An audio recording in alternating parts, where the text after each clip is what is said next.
Good afternoon. Welcome to the continuation of our poolside pep talks. I've got something to talk about today.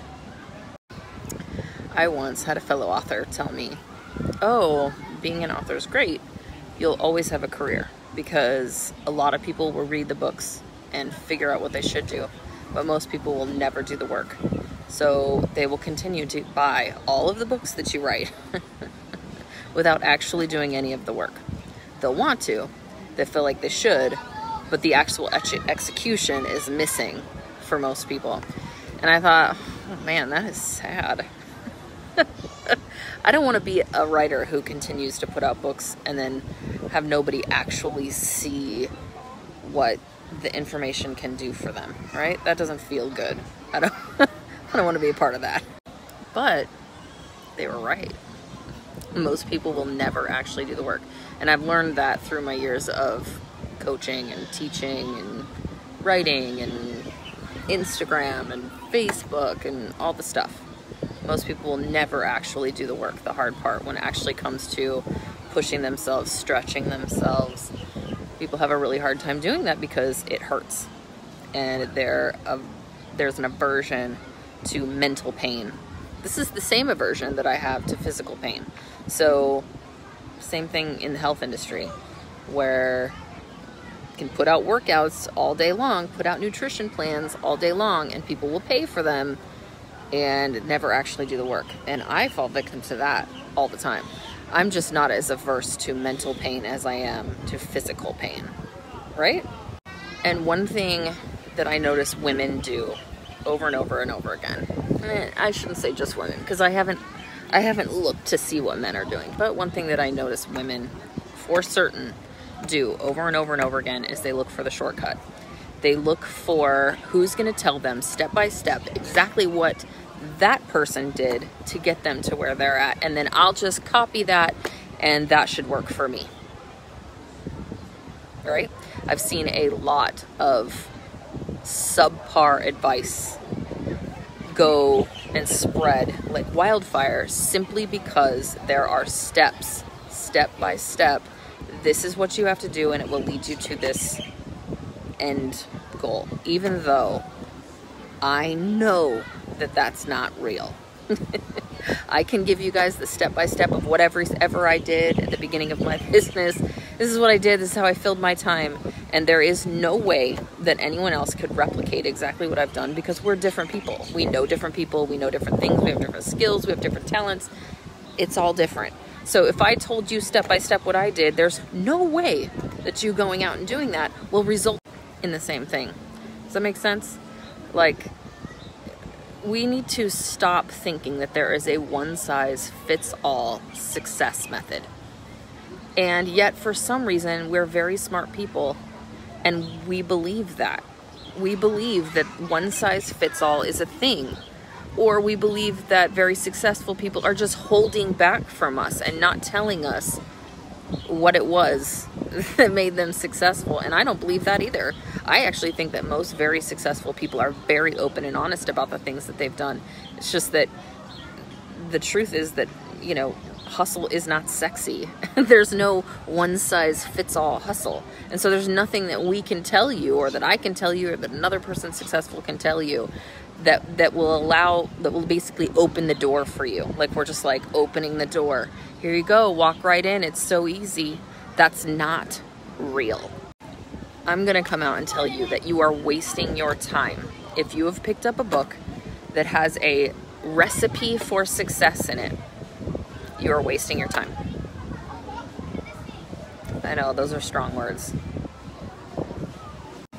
Instead, what I want is us to be a group of resilient business people who are working within the gifts and talents that we have in the thing that we enjoy doing. And we make what we have work for us rather than trying to adapt to what worked for someone else. I want us to be a group of people that doesn't constantly look for the easy way through, who doesn't look for a way to shortcut right? There's so much that you learn on the road that doing a shortcut there, it's not going to help you down the road, right? The way that you learn, hey, this is where I work the best, is by doing, is by learning. This is what people respond to. When I say this, people respond to me. Therefore, I can now apply this to everything that I do, not just this one business, but it can be way bigger than that. I want us to not be allergic to hard work. And this is another area where I see women start to crumble. And honestly and truly, I believe that this is a conditioned response. I don't know about you guys, but I grew up with 2 younger brothers. And when it came to like household chores, my mom was like, oh, Lindsay, your chore is do the laundry and put the dishes away. Your brothers are going to go out and do manual labor. They're going to, you know, take the trash out. It's heavy. They're going to mow the lawn and push this metal box across all of our lawn.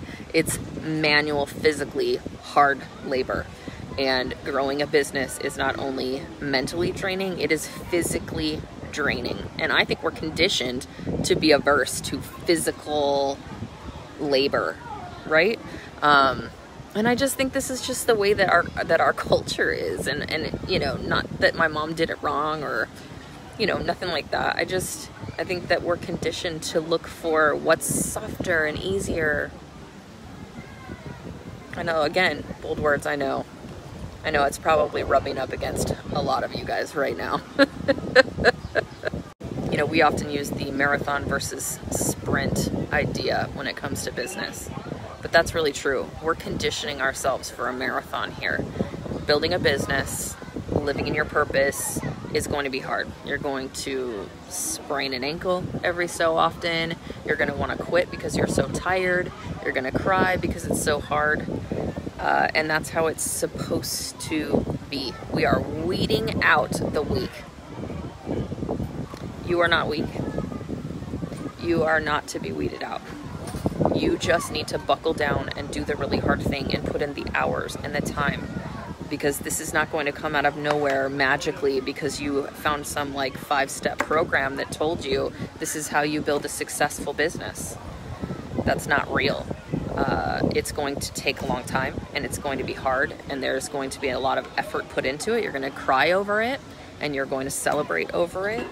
But there's no one size fits all. And I cannot physically give you steps to be successful, even though I get asked for it every day.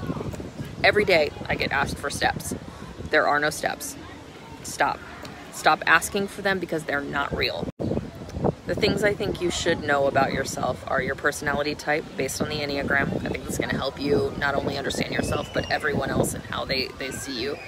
And then I want you to adapt all the things that you're learning, gleaning information from people that have come before you, that have done the thing that you want to do. Make sure they've done the thing that you want to do before you take their advice, and make that work for who you are, rather than trying to become a version of another person that's been successful. You'll be so much happier. You'll be so much more authentic. Your business will attract other people if you work in who you are, in your purpose, rather than someone else's. If it was easy, everyone would do it. We are weeding out the weak. You are not weak. And you guys, the truth is that most people are too lazy to build a successful business.